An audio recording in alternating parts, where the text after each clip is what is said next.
This is Tracy. Tracy, I'm certain, has some good qualities about her. But there is one thing for sure that Tracy's really bad at. She's really bad at getting away with murder. She's just flat out awful at it. Tracy is not only selfish and more interested in her son's friends than he was, but she had the foresight of a 4-year-old. This dusty old bag was simply not a good crime boss. The crime itself takes us to a town called Macon, Georgia. You see, in 2012, Tracy had landed herself a pretty sweet job at a local real estate law firm as an office assistant. The name of the firm was called Calder, Pinkston and Associates, and Tracy had been there for a little over a year. Tracy had a pretty sweet setup there.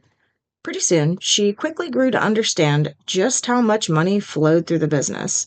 Unfortunately for her, she had no authority whatsoever in handling the finances or had any direct interaction with the money for the firm.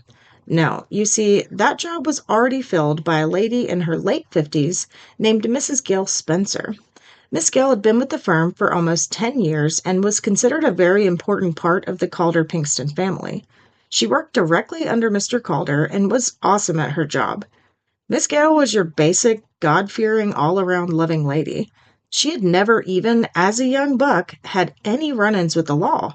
Girl didn't even have as much as a parking ticket. She was a true Southern lady at heart and was well known in her community. She woke up every day and went to work. She was a single mother who had held it down for herself and her son. Gail paid all her taxes, attended her local church each week without fail, and was just the best of friends with her sister.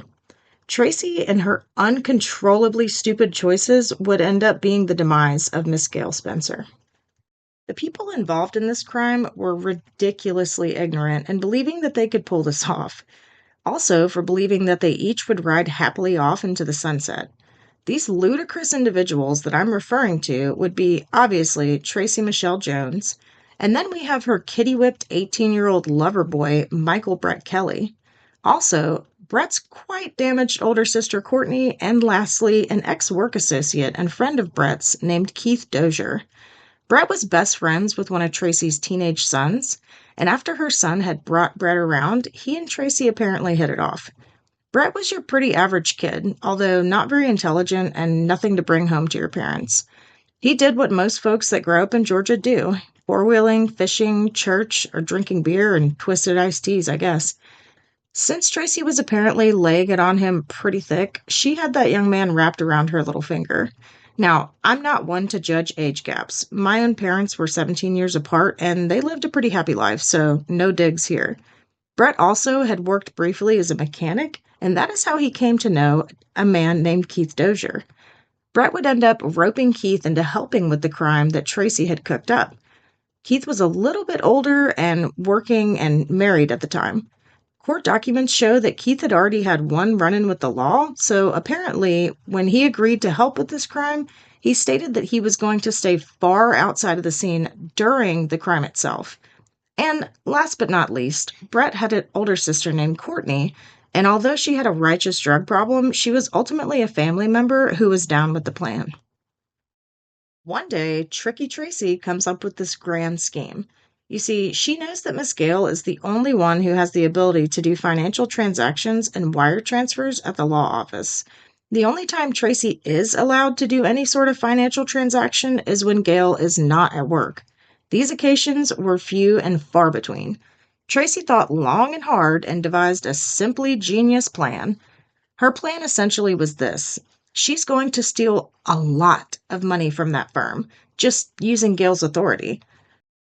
You see, Tracy had Brett and his sister open up a bunch of different bank accounts in preparation to transfer all of these stolen firm funds.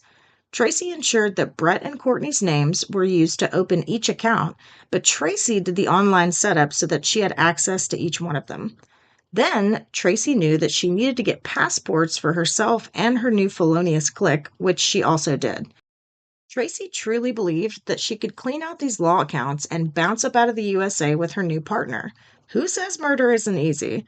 Now, with all this in mind, Tracy knows that the only thing in the way is Gail Spencer. And no, no, no, Gail doesn't have to be unalived or anything. She just needs to not go into work for a couple of days. And in order to ensure that Gail does not come to work on those days, she enlists her boyfriend Brett and his friend Keith to go to Gail's house and just, hang out with her, ensuring that Gail does not go into work. Once the bank accounts were up and running and the passports were in hand, it was time to take action. In the early hours on October 5th, 2012, Tracy randomly wound up at Gail's front door, claiming that her car had broken down. She had told Gail that she was having car troubles and asked if she could come in to use Gail's phone and get a drink of water. Now, I should mention that it was known at the firm that Gail and Tracy did not get along. Not one bit.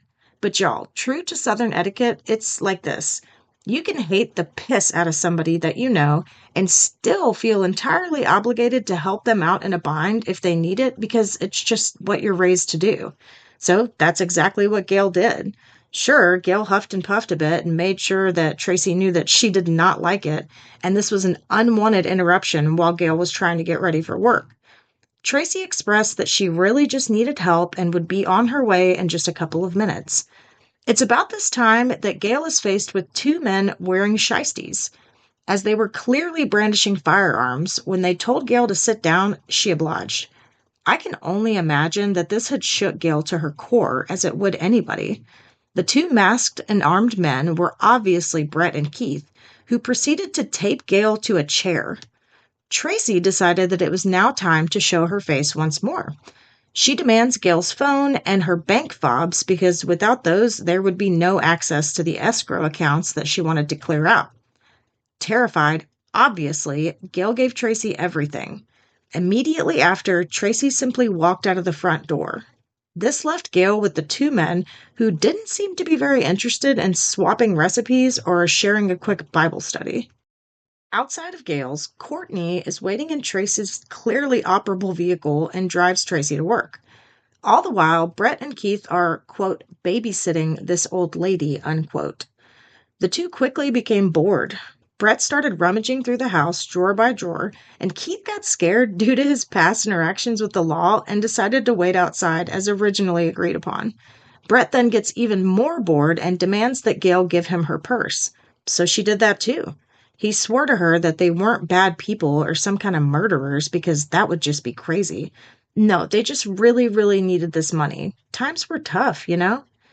Brett had moved Gail into her closet and gave her some of the medications that she had been requesting. Brett claimed that she was complaining of back pain from being tied to the chair, so he moved her to the bed. From the bed, Gail was allowed to sit and watch TV. She was offered food and drink. And while all this is playing out, Tracy is moving mad money out of the firm, like $883,000 worth to be exact. Each transaction went into an account with Courtney or Brett's name. Roundabouts 4 p.m., Tracy gets an unexpected phone call from her boy toy. Brett is on the other line and says, "Well, I killed her." Tracy states in a later interview that she was shocked because that was never part of the plan. Brett then proceeded to tell Tracy that he assaulted Gail and that's why he had to kill her. There was just no other way, apparently. After this all goes down, they all agreed to meet up at Tracy's house after she was off of work. Once everybody had met up that evening, they discussed their options. They agreed to give Tracy everybody's passports except for Courtney. She wanted to hold on to hers. You see, after realizing that she had a passport and access to more money than she had ever come into contact with in her life, our girl Courtney GTFO'd. You see, Courtney slipped out of the house that night while everybody was asleep, and she just didn't come back. The Georgia geniuses would not realize this until the following morning.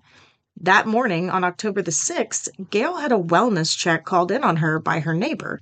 See, Gail had agreed to put her neighbor's dogs up on her way out to work the prior morning, and when the neighbor got home later and saw that the dog was still out, they had gotten really concerned.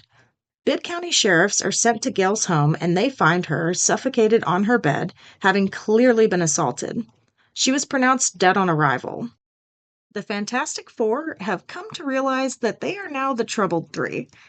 I suppose it's safe to assume that once Tracy learned that Courtney had skipped town and took literally all of the money, she was pretty upset. Tracy then thought that now she had no choice but to go back to work the next couple of days and use Gail's fobs to wire even more money, but into Brett's accounts so that she could access it. By October the 9th, the total of these transfers amounted to approximately 425,000, and that's with the other 883,000, and the last transfer was 163,000. Amongst smaller ones, it had brought the total of stolen funds to right under $2 million. What's even ballsier is that Tracy did the last two transfers after her first interrogation with detectives. That took place on October the 8th. That's ballsy, dude. Obviously, Gail's untimely passing began to be investigated as soon as she had been discovered in her home. And the detectives had indeed called Tracy into the station to, just ask her some questions. Detectives were told by the employees of the firm that Tracy had been over to Gail's house that morning of Gail's death, and Tracy openly admitted to being there. Tracy claimed that her car had broken down, but she was actually in that part of town to buy some pain pills. She claimed that after striking out with her dealer, she walked over to Gail's around 6:45 or 7 a.m. She said that she had knocked on the front door, asked to use the bathroom and get a drink of water before walking back to her car to see if it would crank, which apparently it did. Tracy claims that she had gone home and got ready for work and it was just a standard day. Needless to say, the detectives were not buying it. These detectives proceeded to grill her like a T-bone steak, and rightfully so, giving her just enough information to try and bring out the truth. They were not going to full on tell her that they believed that she is full of shit because they absolutely did. They just needed more time and more evidence, so they let her go and then called her back again on October the 9th.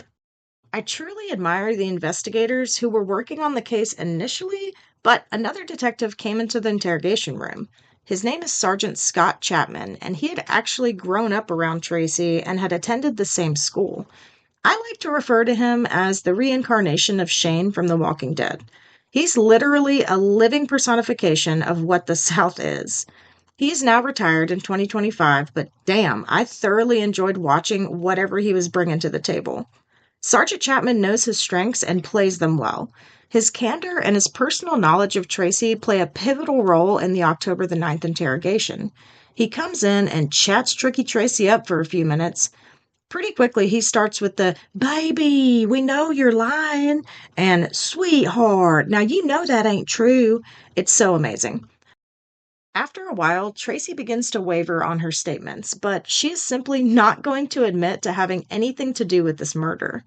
After getting pressed as far as they can press her, they have to release her again, but not before letting Tracy know that they know she is lying and they are certain that she is involved in the murder of Gail Spencer.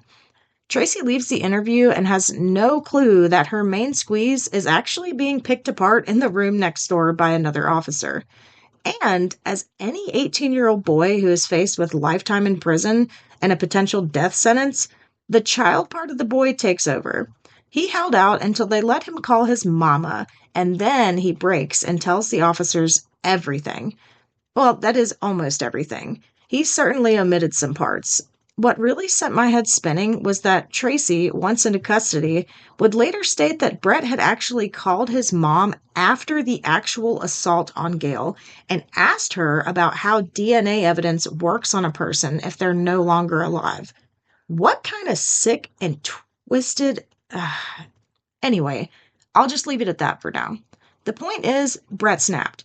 They quickly find Courtney and Keith and pick them both up and bring Tracy back to the station.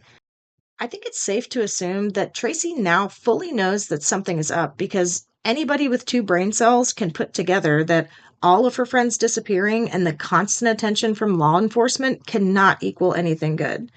Tracy Jones is then arrested on charges for murder and theft, along with a handful more. Each idiot player in this sick game Each moronic player in this sick game was charged with life without the possibility of parole, except for Courtney Kelly, who just received a life sentence. The senseless and heartless death of Gail Spencer was completely avoidable. A selfish woman got a stupid idea in her head that she could rob and steal and just run off with her young lover forever. But what she did not understand is that you just can't do that without anybody noticing.